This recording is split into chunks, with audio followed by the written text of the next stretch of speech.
Halo everyone, nama saya Yunia Rizky Najat dengan NIM 2214310.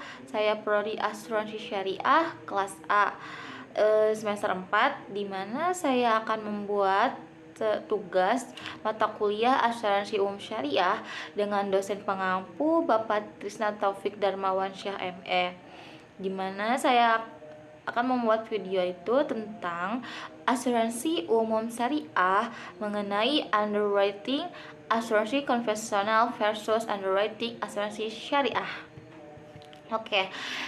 Dalam asuransi konvensional, underwriting dilakukan untuk memilih mana objek risiko, yang berarti seseorang underwriter akan membuat suatu penilaian berdasarkan semua risiko yang dianjurkan kepada perusahaan, yang perkirakannya secara underwriter juga akan menentukan besarnya premi dan nilai deductible underwriting asuransi syariah, di mana mempunyai tujuan yang sangat berbeda.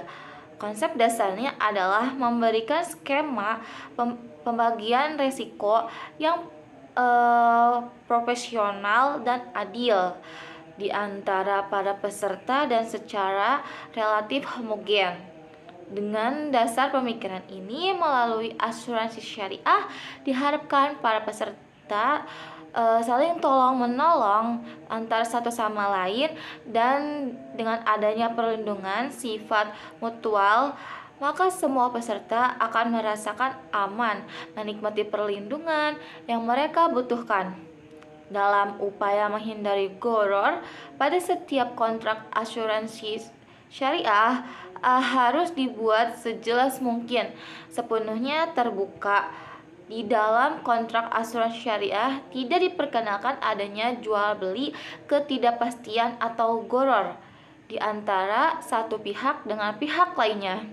Jadi maisir adalah perjudian.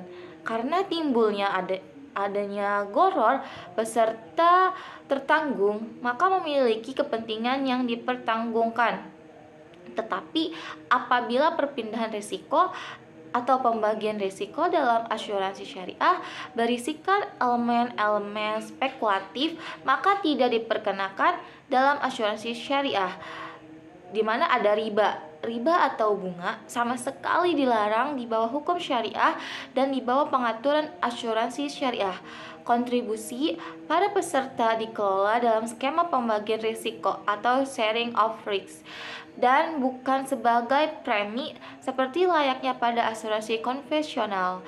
Nah, jadi di mana risiko adalah bagian dari realitas kehidupan seseorang atau manusia, sehingga sulit untuk menghilangkannya dari kehidupan ini. Teman-teman, dalam video kali ini kita akan membahas mengenai praktik maisir, gharar, dan riba yang dilarang dalam asuransi syariah. Yuk, mari kita simak videonya. Assalamualaikum Besti. Waalaikumsalam Nabila. Wah, lagi pada diskusi apa nih? Kayaknya seru banget. Kamu kepo ya? Ini loh, kita lagi diskusi soal maghrib dalam asuransi syariah, yang menjadi salah satu hal yang membedakannya dengan asuransi konvensional. Maghrib, apaan tuh? Maghrib itu singkatan dari masyir, gharar, riba, kaidah fikih yang dilarang syariat Islam dan terkandung dalam praktik asuransi konvensional. Oh gitu. Coba dong tolong kalian jelasin bagaimana pengertian maisir, gharar, dan riba itu, dan bagaimana sih implementasinya dalam asuransi konvensional itu. Oke, jadi maisir itu adalah semua bentuk perpindahan harta ataupun barang dari satu pihak kepada pihak lainnya tanpa melalui jalur akad yang sudah digariskan oleh hukum syariah. Perpindahan harta tersebut bersifat spekulatif atau untung-untungan. Dapat terjadi melalui taruhan atau mengadu nasib, dan bisa juga terjadi pada permainan dan transaksi muamalah sehari-hari loh. Maisir dalam permainan itu, contohnya, semua bentuk permainan, perjudian, atau taruhan yang menggunakan kartu, dadu, atau anak panah. Kemudian, ada juga taruhan uang pada pertandingan olahraga, seperti sepak bola dan pacuan kuda. Itu semua juga termasuk maisir loh, teman-teman. Kalau maisir dalam transaksi muamalah itu, contohnya, praktek asuransi konvensional. Karena di sini terdapat unsur spekulasi atau untung-untungan atas suatu sebab yang belum tentu terjadi di masa depan. Atau, kapan terjadinya pun kita nggak pernah tahu. Misalnya, seorang nasabah asuransi membeli polis asuransi kendaraan bermotor dengan premi 2,5 juta per tahun. Suatu hari, mobilnya ini mengalami kecelakaan, dan nasabah tersebut mengalami kerugian atas kerusakan mobilnya. Biaya perbaikan mobil sebesar 10 juta rupiah, dan setelah dilakukan klaim investigasi, perusahaan asuransi setuju untuk membayar klaim perbaikan mobilnya. Dalam kasus ini, nasabah akan merasa diuntungkan, karena dengan membayar premi 2,5 juta, ketika terjadi klaim, dia mendapatkan ganti rugi sebesar 10 juta dari perusahaan asuransi. Namun, sebaliknya, kalau tidak terjadi klaim selama periode asuransi, maka uang preminya akan hangus. Di sini, pastinya dia akan rugi kan? Nah, kalau goror, aku yang coba jelasin ya. Jadi, secara istilah fikih, goror adalah ketidaktahuan terhadap akibat suatu perkara, kejadian atau peristiwa dalam transaksi perdagangan atau jual beli, atau ketidakjelasan antara baik dengan buruknya.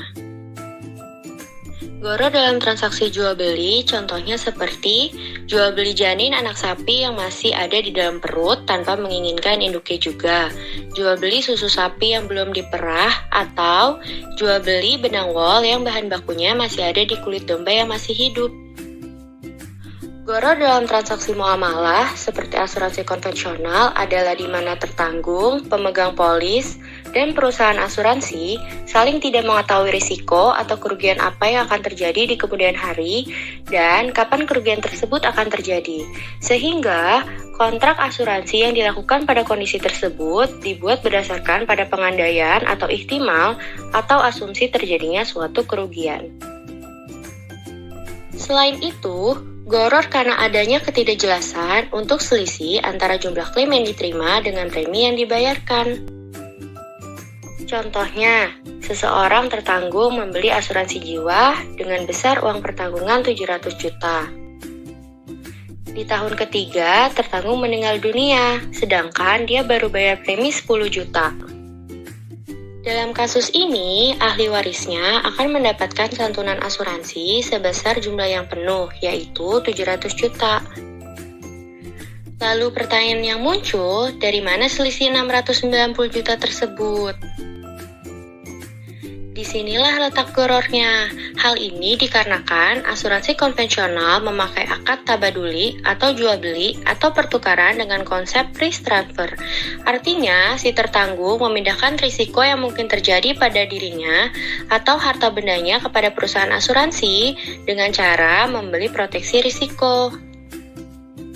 Nah, beda praktiknya dalam asuransi syariah, karena sejak awal akadnya takafuli atau tolong-menolong dengan konsep risk-sharing atau berbagi risiko antar sesama peserta asuransi.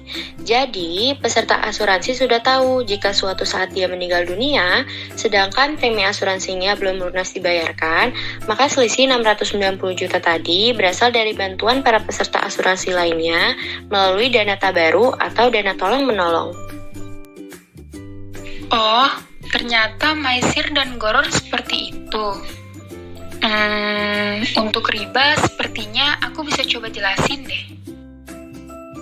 Riba itu berupa penambahan uang pada transaksi pertukaran atau jual beli secara barter, ataupun transaksi pinjam-meminjam, baik yang disebabkan oleh kelebihan dalam pertukaran dua harta yang sejenis tertentu di tempat pertukaran. Contohnya, bunga uang pada saat kita menabung, mengambil kredit, atau berinvestasi lain di bank konvensional, atau juga bunga uang dari rentenir. Dalam asuransi konvensional, pengelolaan investasi premi tentunya bebas menggunakan bank apa saja, termasuk bank konvensional. Sedangkan dalam asuransi syariah, bank yang wajib menjadi partner asuransi dalam pengembangan investasi tentunya adalah bank syariah, yang di dalam pengelolaan investasinya tidak menerapkan sistem riba atau pembungaan uang, tapi lebih ke sistem bagi hasil dengan akad mudharabah. Nah,